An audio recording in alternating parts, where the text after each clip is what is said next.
نحمده ونصلي على رسوله الكريم اما بعد فاعوذ باللہ من الشیطان الرجیم بسم اللہ الرحمن الرحیم۔ معزز ناظرین کرام، اللہ تبارک و تعالی نے انسان کے لیے اولاد ایک ایسی نعمت بنائی ہے جسے دیکھ کر انسان کا دل باغ باغ ہو جاتا ہے، انسان کے دل کے اندر خوشیاں ہی خوشیاں آ جاتی ہیں۔ لیکن بعض ایسے جوڑے دنیا کے اندر موجود ہیں جنہیں اللہ تبارک و تعالیٰ کی طرف سے آزمائش کا سامنا کرنا پڑ رہا ہے کہ شادی کو کافی عرصہ گزر چکا ہے، میاں بیوی بالکل ٹھیک ہیں لیکن اولاد نہیں ہو رہی، یا بیٹیاں زیادہ ہیں اور بیٹا نہیں ہے۔ دونوں مسائل کو حل کرنے کے لیے آپ احباب کو ایک وظیفہ بتانے لگا ہوں، ایک عمل بتانے لگا ہوں جو شرطیہ عمل ہے، جو مستند عمل ہے۔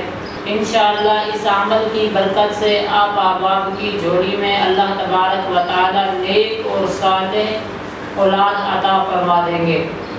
یہ وہ دعا بتانے لگا ہوں جو اللہ تبارک و تعالی نے قرآن مجید میں بھی ارشاد فرمائی ہے۔ جب حضرت زکریا علیہ السلام کو اولاد کی حاجت ہوئی، ضرورت ہوئی، تو انہوں نے اللہ تبارک و تعالی سے دعا کی، تو اللہ تبارک و تعالی نے ان کی دعا کو قبول کیا، جس کی بدولت حضرت زکریا علیہ السلام کو حضرت یحییٰ علیہ السلام جیسا نیک اور صالح بیٹا عطا کیا جو بعد میں پیغمبر بھی بنا۔ تو امید ہے اللہ تبارک و تعالی آپ احباب کو بھی اس دعا کی بدولت نیک صالح اولاد عطا فرمائیں گے اور انشاءاللہ اولاد نرینہ پیدا ہوگی۔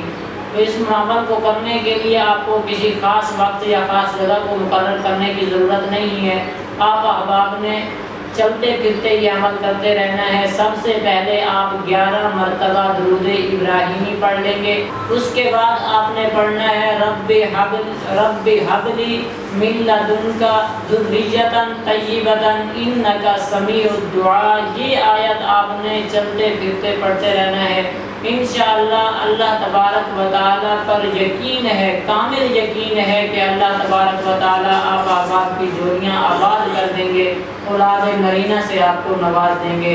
آج کے لیے بس اتنا ہی، ملتے ہیں انشاءاللہ آئندہ ویڈیو میں۔ السلام علیکم ورحمۃ اللہ وبرکاتہ۔